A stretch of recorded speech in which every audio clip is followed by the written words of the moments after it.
Hello दोस्तों, start करते हैं आज के इस वीडियो को। आज हम न्यू टॉपिक लेकर आए हैं जो कि हमारा प्रोस्पेक्टस। एग्जाम से रिलेटेड अगर जो भी इंपॉर्टेंट क्वेश्चंस हमें लगते हैं इस टॉपिक से पूछे जा सकते हैं, आज हम उन सब क्वेश्चंस को डिस्कस करेंगे। लेकिन प्रोस्पेक्टस एक ऐसा टॉपिक है जिसमें लिमिटेड ही क्वेश्चंस हैं, तो आज हम उनको डिस्कस करेंगे। यहाँ पे स्टार्ट करते हैं वीडियो को। आपको वीडियो पसंद आए तो लाइक कीजिए, फ्रेंड्स के साथ शेयर कीजिए, और किसी भी तरह की कोई भी क्वेरी हो तो जरूर बताइएगा। और अभी तक चैनल ने सब्सक्राइब किया है तो चैनल भी सब्सक्राइब कर लीजिएगा और बेल आइकन पे क्लिक भी जरूर कीजिएगा, जिससे कि आने वाले वीडियोस को नोटिफिकेशन आप तक पहुंच जाए। तो स्टार्ट करते हैं वीडियो को। फर्स्ट क्वेश्चन है यहाँ पर हमारा, according to the provisions of companies act 2030 the amount of minimum application money to apply for share should be at least percentage of face value of shares. बताइए क्या लगता है आपको, कितना मिनिमम एप्लीकेशन मनी होना चाहिए फेस वैल्यू ऑफ शेयर्स के percentage के अकॉर्डिंग? 5%, 10%, 20% या 25%?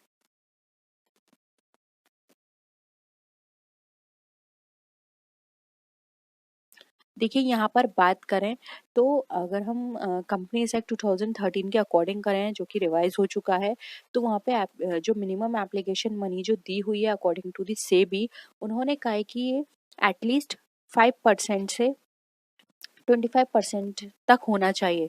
तो यहाँ पे जो अमाउंट पूछा गया है मिनिमम एप्लीकेशन मनी, तो मिनिमम एप्लीकेशन मनी की यहाँ पर बात करें तो वो हो जाएगा यहाँ पर 5% एटलीस्ट। ठीक है, और ये हमारा एक्सीड नहीं होना चाहिए, कितना? 25% से ज़्यादा। तो मिनिमम हमारा यहाँ पे 5% होना चाहिए। ठीक है, तो ऑप्शन ए यहाँ पे राइट आंसर हमारा हो जाएगा। नेक्स्ट आइए, नेक्स्ट क्वेश्चन है, from the date of registration a public limited company must issue इस प्रोस्पेक्टस विद इन। यानी कि जब कंपनी अपना रजिस्ट्रेशन कराती है तो पब्लिक लिमिटेड कंपनी को अपना प्रोस्पेक्टस कितने दिनों के अंदर इश्यू करना होगा? 30 डेज, 60 डेज, 90 डेज या 180 डेज? आप प्रोस्पेक्टस के बारे में तो जानते होंगे। प्रोस्पेक्टस वो एक ऐसा स्टेटमेंट होता है जिसके अंदर ये सारी चीज़ें इंफॉर्मेशन गिवन होती है कि कंपनी किस तरह से शेयर इश्यू करेगी, क्या उसका प्रोसीजर होगा, और जब वो शेयर का डिविडेंड देगी वो किस तरह से होगा। यानी कंपनी की सारी जो भी उनकी ट्रांजेक्शन्स होंगे या कंपनी के जितने भी इन्वेस्टमेंट होंगे वो किस तरह से करेगी, ये सारी चीज़ें प्रोस्पेक्टस में दी होती हैं, जिसके थ्रू एक इन्वेस्टर पूरा एनालाइज करके अपना ये डिसीजन बना सकता है कि उसे कंपनी में इन्वेस्ट करना है या नहीं। तो आंसर करिए। देखिए, एक पब्लिक लिमिटेड कंपनी जब इश्यू करती है अपने प्रोस्पेक्टस को, तो उसको ये ध्यान रखना चाहिए कि उसका जो रजिस्ट्रेशन है उस डेट से विद इन 90 डेज के अंदर उसे अपना प्रोस्पेक्टस इश्यू करना है। तो यहाँ पर सी ऑप्शन 90 डेज हमारा राइट आंसर हो जाएगा। ओके, नेक्स्ट क्वेश्चन पर आइए। From the date of the issue of prospectus, यानी कि जब हम प्रोस्पेक्टस इश्यू करेंगे उस डेट से लेकर a company shall not start allotment of share till the beginning of, यानी कि कितने दिनों तक वो अपने शेयर को अलॉट नहीं कर सकती है या फिर उनको स्टार्ट करना नहीं शुरू कर सकती अलॉटमेंट के लिए। बताइए, 3rd day, 5th day, 7th day या 10th डे?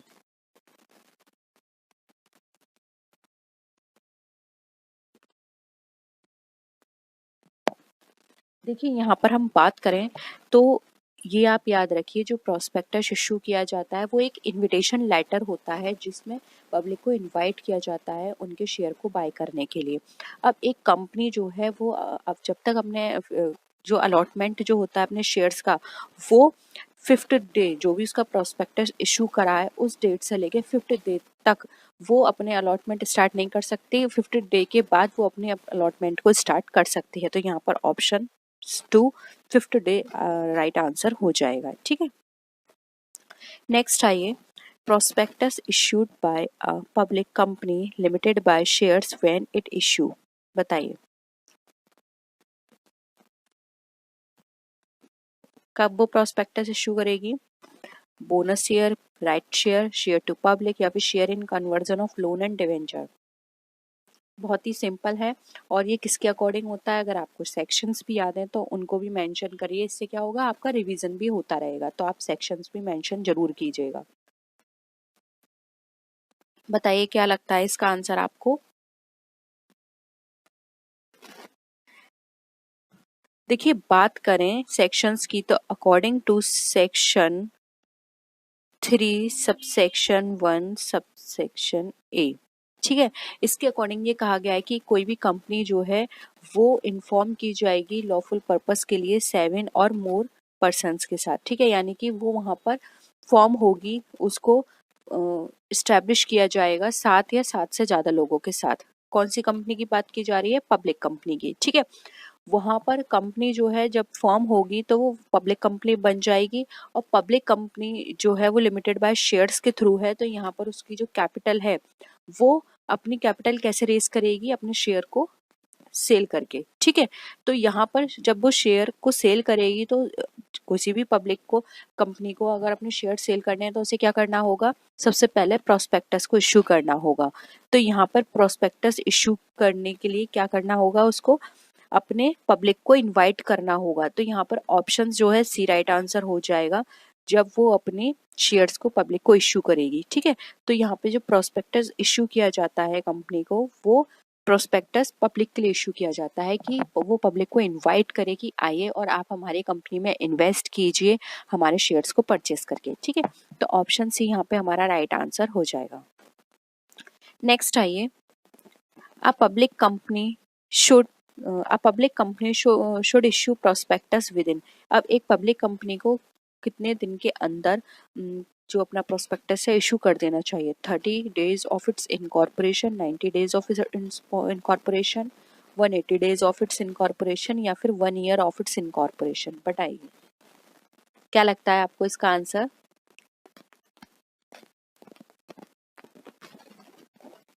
ये अभी अभी हम डिस्कस कर चुके हैं। कोई भी कंपनी अपने प्रोस्पेक्टस को इश्यू करती है तो जब वो इनकॉर्पोरेट होगी या जब वो रजिस्टर्ड होगी, उससे 90 डेज के अंदर उसको अपने प्रोस्पेक्टस को इश्यू कर देना है, ठीक है। तो यहाँ पे 90 days of its incorporation right answer हो जाएगा, ठीक है। नेक्स्ट आइए, for miss statement in a companies prospectus the auditor liability incurs. कोई भी मिस स्टेटमेंट होता है कंपनी के प्रोस्पेक्टस में तो ऑडिटर की क्या लाइबिलिटी होती है? Civil liability, criminal liability, contractual liability, या फिर नन ऑफ द अबव? बताइए। ये थोड़ा क्वेश्चन अलग है तो थोड़ा सा अच्छे से सोचिए क्या लाइबिलिटी हो सकती है, फिर आंसर कीजिएगा।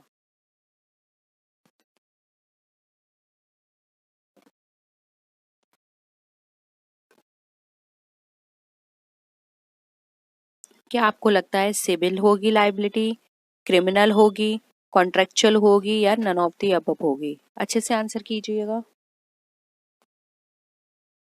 क्योंकि कुछ क्वेश्चंस ऐसे होते हैं जो आपको कंफ्यूज करने के लिए दिए जाते हैं। देखिए यहाँ पर एक चीज याद रखिए, जो कंपनी प्रोस्पेक्टस इशू कर रही है वो क्यों कर रही है? अपने फंड को रेज करने के लिए, ठीक है। क्यों करती है? जिससे कि जो इन्वेस्टर हैं वो कंपनी में आए और उनके शेयर्स को परचेस करें, ठीक है। तो यहाँ पर कंपनी इनवाइट कर रही है पब्लिक को, किसके लिए? शेयर्स को परचेस करने के लिए, जिससे कि उन्हें फंड मिल सके और वो कंपनी को रन कर सके, ठीक है।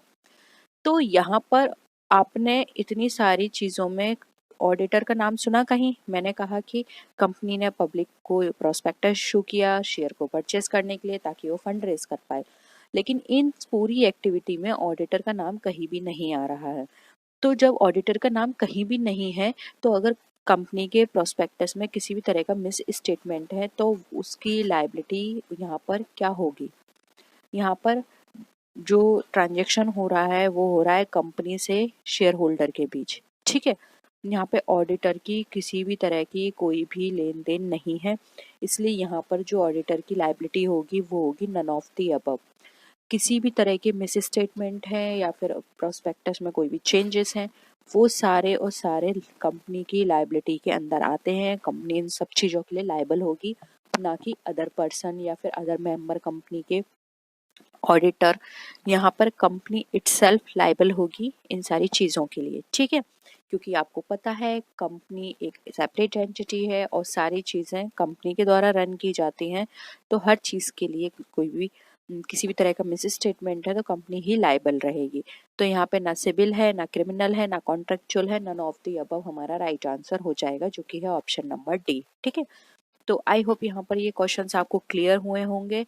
प्रोस्पेक्टस में मुझे इसके अलावा और भी क्वेश्चन नहीं लगे थे जो पूछे जा सकते हैं। सबसे ज़्यादा क्वेश्चन फेस वैल्यू से रिलेटेड होते हैं, प्रोस्पेक्टस से रिलेटेड होते हैं, प्रोस्पेक्टस कब इश्यू किया जाना चाहिए, प्रोस्पेक्टस क्या होता है, प्रोस्पेक्टस कितने दिन के अंदर इश्यू किया जाता है, और कौन लायबल होता है। बस इन्हीं से रिलेटेड क्वेश्चंस प्रोस्पेक्टस में पूछे जाते हैं। One among the following is not coming under the rights of a company secretary. अब आपको यहाँ पे कंपनी सेक्रेटरी के राइट्स के बारे में पूछा गया है, तो आपको बताना है इसमें से कौन सा उसका राइट नहीं है। फर्स्ट है right to control the supervise the working of his department. Second है right to sign a document. Third है right to be indemnified by the company for any loss suffered. Fourth है right to borrow money on behalf of the company. Fifth है हमारा right to receive remuneration even at the time of winding up of the company as a preferential creditor. बताइए इसमें से कौन सा right है जो आपको लगता है कंपनी सेक्रेटरी का नहीं होता है।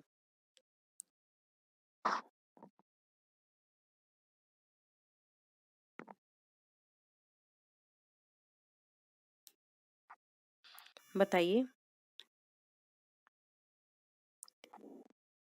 देखिए अगर हम कंपनी सेक्रेटरी के राइट के बारे में डिस्कस करें तो देखिए जो कंपनी सेक्रेटरी है उसका राइट होता है कंट्रोल करना, सुपरवाइज करना चीज़ों को, और कंपनी के कोई भी डॉक्यूमेंट हैं जो कि उसके अंडर में आ रहे हैं उनको साइन करना, अ, और साथ ही साथ जितने भी क्लेम हैं डैमेज और सैलरी को लेके उनको क्लेम करना, मीटिंग को अटेंड करना, कंट्रोल करना। ठीक है, ये सारी चीज़ें इसके राइट में आती हैं, लेकिन कंपनी के नाम से वो किसी भी तरह की अमाउंट को बोरो करे, ये उसका राइट नहीं है। ऑप्शन 4 यहाँ पे राइट आंसर हो जाएगा। वो इस तरह का कंपनी के बिहाफ पे कुछ भी बोरो नहीं कर सकती है। ठीक है, ये इसका राइट आंसर हो जाएगा।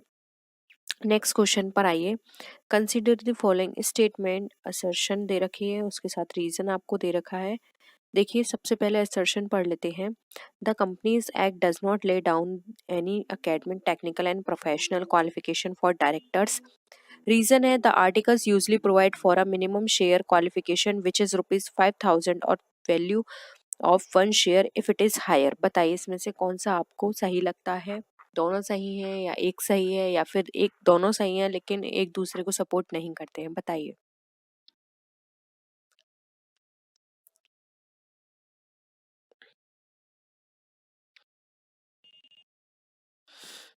देखिए सबसे पहले असर्शन पढ़ लेते हैं। कंपनीज एक्ट में ये कहीं भी academic technical and professional qualification directors की नहीं दे रखी है। ठीक है, तो ये तो बिल्कुल सही है। रीजन है the articles usually provide the minimum share qualification. ये भी बिल्कुल सही। आर्टिकल के अंदर मिनिमम शेयर क्वालिफिकेशन के बारे में बताया गया है, जो कि 5,000 है, और जो वन शेयर की जो वैल्यू है इसमें से जो भी हायर हो। ठीक है, तो ये भी मेंशन है, लेकिन ये दोनों एक दूसरे से लिंक नहीं कर रहे हैं। ये यहाँ पे डायरेक्टर की क्वालिफिकेशन के बारे में बात कर रहा है, जबकि यहाँ पे शेयर मिनिमम शेयर्स क्वालिफिकेशन के बारे में बात की जा रही है। तो दोनों एक दूसरे से लिंक नहीं हो रहे हैं, तो दोनों सही हैं। लेकिन जो हमारा ए है वो करेक्ट एक्सप्लेनेशन नहीं है। ठीक है, तो यहाँ पर हमारा फोर्थ राइट आंसर हो जाएगा। तो ऑप्शन 4 यहाँ पे राइट आंसर है। नेक्स्ट क्वेश्चन पर आइए। One of the following statement is wrong under the permission granted to the company secretary by general resolution. बताइए इसमें से कौन सा आपको राइट लगता है। क्वेश्चन के अकॉर्डिंग किसका आपको आंसर लगता है सही होगा।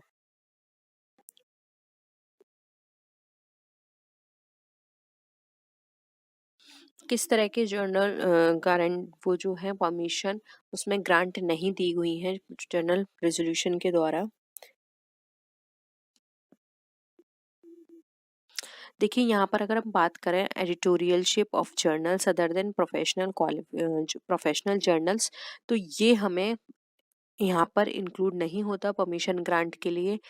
तो यहाँ पर हमारा जो राइट आंसर हो जाएगा ऑप्शन के अकॉर्डिंग वो हो जाएगा ऑप्शन नंबर 5। ठीक है, ये इसको ग्रांट नहीं करता है। जबकि बात करें हैं पेपर के वैल्यूएशन की, और या फिर हमारे पब्लिक इलेक्टिव के होल्डिंग ऑफिसिंग की, या फिर हमारे एलआईसी एजेंसी की।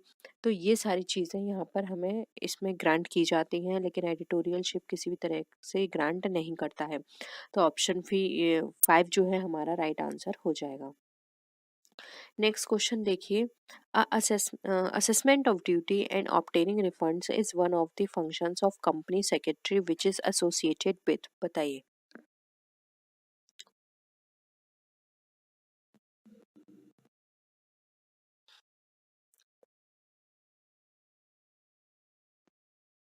जो कंपनी सेक्रेटरी के फंक्शंस हैं और ड्यूटीज हैं असेसमेंट करने की, वो किसके संग एसोसिएट किए जाते हैं?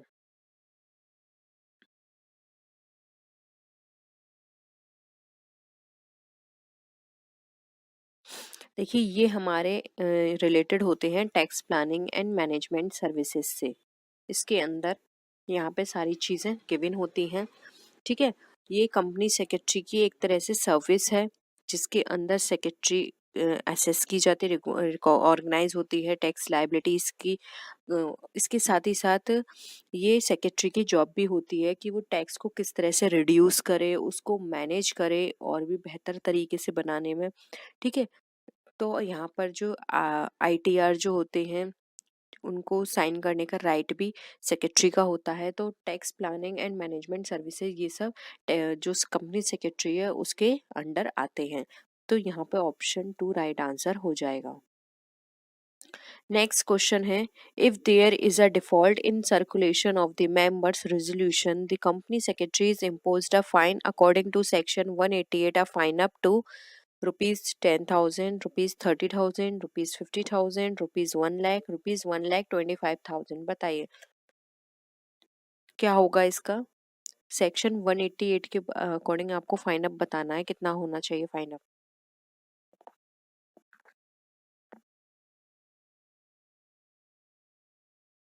देखिए, सेक्शन 188 में जो फाइन बताया गया है वो बताया गया है रुपीज 50,000, ठीक है। ये एक रिस्पॉन्सिबिलिटी होती है सेक्रेटरी की कि अगर किसी भी तरह का रेजोल्यूशन लिया जा रहा है मीटिंग के अंदर, तो वो जो भी कंसर्न पार्टीज हैं उनको कन्वे किया जाए। और अगर वो किसी भी तरह से कन्वे नहीं कर पाती है सेक्रेटरी, तो वो उसके लिए लाइबल होता है और उसके लिए उसको पनिशमेंट देना होता है अप टू 50,000 रुपीज, ठीक है। नेक्स्ट क्वेश्चन पर आइए, company secretary as an independent profession that originally took birth in, बताइए। कंपनी सेक्रेटरी एक ऐसा प्रोफेशन है, इंडिपेंडेंट प्रोफेशन, ये कहाँ पर सबसे पहले ओरिजिनेट हुआ था? देखिए, ये ओरिजिनेट हुआ था ब्रिटेन में। इसकी जो पोस्ट थी वो थी टॉप, कंपनी में टॉप मोस्ट पोस्ट कही जाती है, टॉप की। और साथ में institute of chartered secretaries and administration यानी आईसीएसए और institute of company secretaries of India यानी कि आईसीएसआई एक अपेक्स रेगुलेटिंग बॉडीज हैं कंपनी सेक्रेटरीज की। और ये हमारी ओरिजिनेट हुई थी ब्रिटेन में। तो इसके अकॉर्डिंग हम बोल सकते हैं कि इसका जो आंसर होगा वो हो जाएगा हमारा ऑप्शन नंबर 5 यूके, ठीक है। नेक्स्ट आइए, company secretary is the function of company secretary का क्या फंक्शन है? अकाउंटिंग रिकॉर्ड्स करना, वाउचिंग, स्टॉक बुक रजिस्टर करना, minutes of the meeting register, या फिर पेरोल रजिस्टर। सिंपल है, आपको पता है कंपनी सेक्रेटरी क्या करती है, जो भी मीटिंग होती है उसमें मिनट्स प्रिपेयर करती है मीटिंग के अंदर, और उन मिनट्स के अकॉर्डिंग जो भी चीज़ें होती हैं वो कंसर्न पार्टीज को वहाँ पे कन्वे की जाती हैं। तो यहाँ पर जो ऑप्शन होगा वो हमारा 4 minutes of the meeting register right answer हो जाएगा, ठीक है। क्योंकि जो भी मीटिंग रजिस्टर होते हैं और उसके जो मिनट्स होते हैं उनका कस्टोडियन कौन होती है? Company secretary. अगर हम कंपनीज एक्ट 2013 की बात करें तो कंपनी सेक्रेटरी जो मीटिंग्स के मिनट्स होते हैं उनको प्रिपेयर करती है, उनको राइट डाउन करती हैं सारी डिटेल्स में, और साथ ही साथ उन पे अपने सिग्नेचर भी करती है, यानी कि जो प्रिपेयर उन्होंने किए हैं मिनट्स उनके लिए वो रिस्पॉन्सिबल है। और साथ ही साथ जो भी ये उनकी रिस्पॉन्सिबिलिटी भी होती है कि उन रजिस्टर्ड ऑफिस में वो उनको सेफ रखें और कंसर्न पार्टी को वो एज इट इज़ जो भी मिनट्स वहाँ पे प्रिपेयर किए गए हैं उनको कन्वे कराए। और आपने अभी पहले भी पढ़ा कि अगर वो उनको कन्वे नहीं कराते हैं तो अप टू 50,000 उनको वहाँ पे फाइन भी देना होता है। ठीक है, तो यहाँ पर ऑप्शन 4 राइट आंसर हो जाएगा। नेक्स्ट आइए, one of the following statement is not concern with the liabilities of a company secretary. बताइए कौन सी लायबिलिटी जिसमें से कनेक्टेड नहीं है कंपनी सेक्रेटरी के। फर्स्ट है he is liable for breach of trust, he is liable for wilful misconduct, he is liable for misfeasance, he is liable for the pecuniary loss of the company, he is liable for any act done on behalf of the company when he discharge his responsibilities diligently। बताइए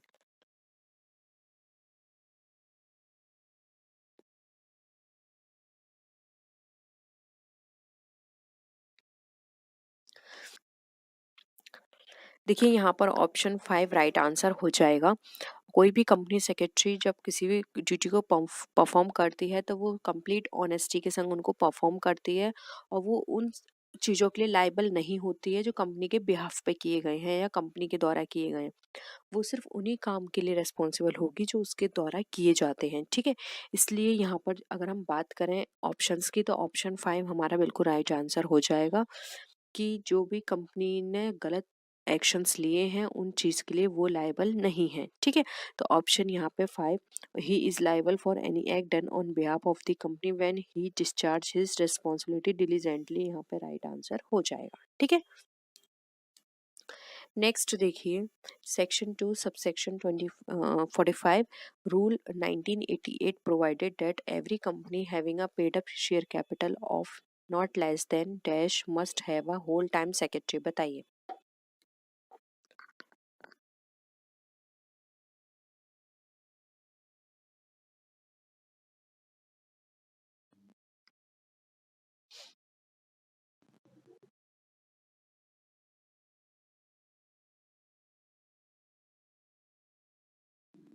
बताइए क्या होगा इसका answer. देखिए इसका answer हो जाएगा 2 करोड़। किसी भी कंपनी की अगर पेड अप कैपिटल कम से कम 2 करोड़ होनी चाहिए। अगर उनकी 2 करोड़ पेड अप कैपिटल है तो वहां पर उनको फुल टाइम सेक्रेटरी जो है वो वहां पर रखना होगा, यानी कि अपॉइंट करना होगा। तो ऑप्शन 2 यहाँ पर राइट आंसर हो जाएगा 2 करोड़। नेक्स्ट क्वेश्चन पर आइए, secretary can not reveal trade secrets which he comes to know during his course of employment is. बताइए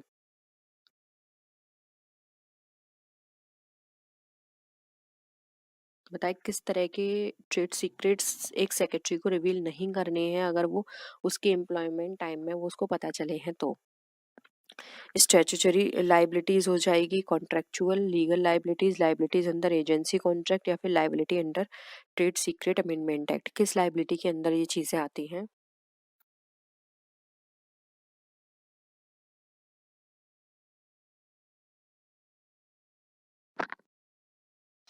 देखिए ये उसके कॉन्ट्रेक्चुअल लाइबिलिटी के अंदर आता है, क्योंकि अगर कोई भी सेक्रेटरी कहीं भी अपॉइंट हुई है तो ये उसकी कॉन्ट्रेक्चुअल लाइबिलिटी होती है कि वो उसके वर्किंग पीरियड के दौरान उसको किसी भी तरह का अगर कोई भी ट्रेड सीक्रेट पता चलता है तो वो उसको रिवील ना करे। Apart from these contractual obligations, यहाँ पर उसको वो सारी चीज़ें परफॉर्म करनी होंगी जो कि उसके कॉन्ट्रैक्ट में मेंशन होंगी, जो जिसके लिए उसको अपॉइंट किया गया होगा या फिर जिस भी कंडीशंस के बेसिस पर उसको अपॉइंट किया गया होगा, उसके कॉन्ट्रेक्चुअल कॉन्ट्रैक्ट में जो भी चीज़ें मेंशन होंगी वो सारी उसको परफॉर्म करनी पड़ेंगी। ठीक है, तो यहाँ पर हम बात करें तो ऑप्शन 2 यहाँ पर हमारा राइट आंसर हो जाएगा। आई होप यहाँ पर ये सारी चीज़ें क्लियर हैं। अभी तक चैनल नहीं सब्सक्राइब किया है तो प्लीज़ चैनल को सब्सक्राइब कर लीजिए, और किसी भी तरह का कोई भी डाउट हो तो नीचे कमेंट सेक्शन में आप ज़रूर बताइएगा। नेक्स्ट क्वेश्चन देखिए, which of the following is और are the stakeholders of the company. बताइए employees, suppliers, customers all are correct. बताइए इसमें से कौन सा या कौन से स्टेक होल्डर्स होते हैं कंपनी के। सबसे पहले तो इसका आंसर करने से पहले आपको इस टर्म का मतलब पता होना चाहिए कि स्टेक होल्डर्स क्या होते हैं।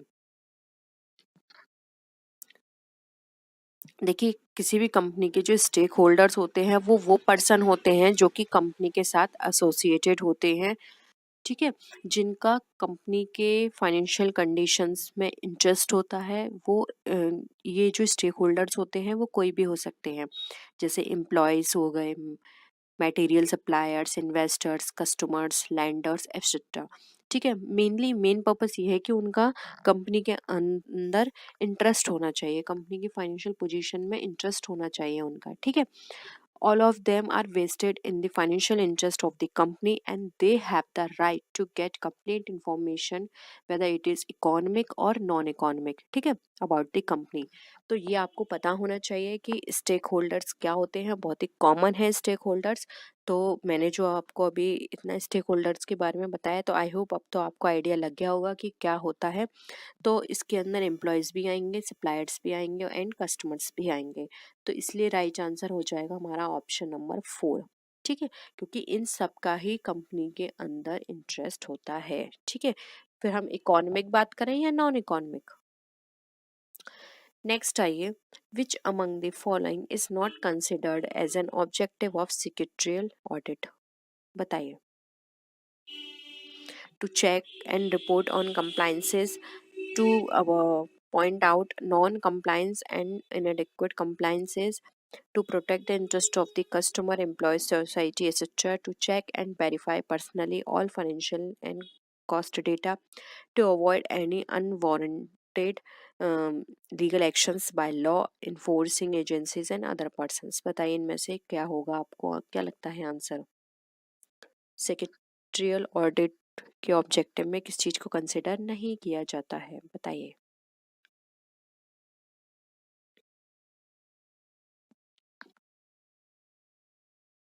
क्या लगता है आपको इसका आंसर। देखिए यहाँ पर इसका आंसर हो जाएगा option number 4, to check and verify personally all financial and cost data. ठीक है, ये इसका ऑब्जेक्टिव यहाँ पर नहीं है, जबकि अगर हम ऑब्जेक्टिव की बात करें तो ये सारी चीज़ें सेक्शन 204 यानी कि 204 में सारी मेंशन है कि उनको रिपोर्ट चेक करना है, और यहाँ पे इनएडिक्वेट कंप्लायंसेस जो है उनको पॉइंट आउट करना है, प्रोटेक्ट करना है इंटरेस्ट को कस्टमर्स के, एम्प्लॉयज़ के, और साथ ही अनवांटेड लीगल एक्शंस जो हैं उनको अवॉइड भी करना है। तो यहाँ पे ऑप्शन 4 राइट आंसर हो जाएगा। तो आई होप यहाँ पर ये सारे क्वेश्चंस आपको क्लियर हैं। किसी भी तरह का फिर भी कोई डाउट हो तो आप नीचे कमेंट सेक्शन में बता सकते हैं। तो नेक्स्ट वीडियो में मिलते हैं, तब तक के लिए टेक केयर, बाय बाय।